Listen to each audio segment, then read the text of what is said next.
எல்லாத்துக்கும் கண்டிச்சு அறிக்கை கொடுக்குறோம், எல்லாத்துக்கும் கண்டனம் தெரிவிக்கிறோம், நாங்க ஃபாலோ பண்றோம், மானிட்டர் பண்றோம். இப்ப இதெல்லாம் மானிட்டர் பண்றோம் கூடுதலா சேர்ந்து இருக்காரு. அதனாலதான் அவருடைய வேதனையை பகிர்ந்துக்கினாரு. எல்லாருக்கும் வேதனை இல்லாம இல்ல. அதிமுக காரன் இறந்தாலும் எந்த கட்சி சார்ந்து இருந்தாலும் நாங்க கண்டிக்கிறோம், வருத்தப்படுறோம். இது கொலை தான். காவல்துறை இன்னும் கடுமையான கட்டுப்பாட்டுடன் இரும்பு கரம் கொண்டு ஒடுக்க வேண்டும், அடக்க வேண்டும் சொல்றோம். நான் குற்றம் பண்றோம்லாம் சரி, நீங்க பண்ணிட்டு போப்பான்னு எந்த கட்சியாவும் சொல்லுமா?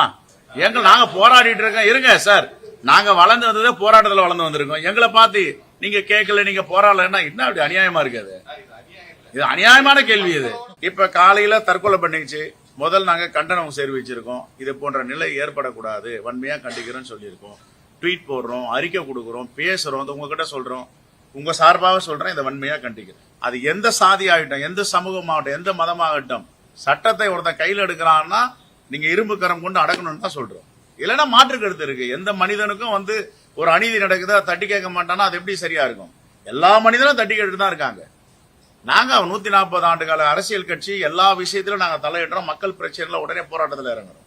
இதை விட்டு நீங்க எப்படி கடிச்சியா நீங்க குதறல, நீங்க எடப்பாடி மாரி பேசுங்க, நீங்க அண்ணாமலை மாரி பேசுங்கன்னா எங்களுக்கு அந்த அரசியல் தெரியாது.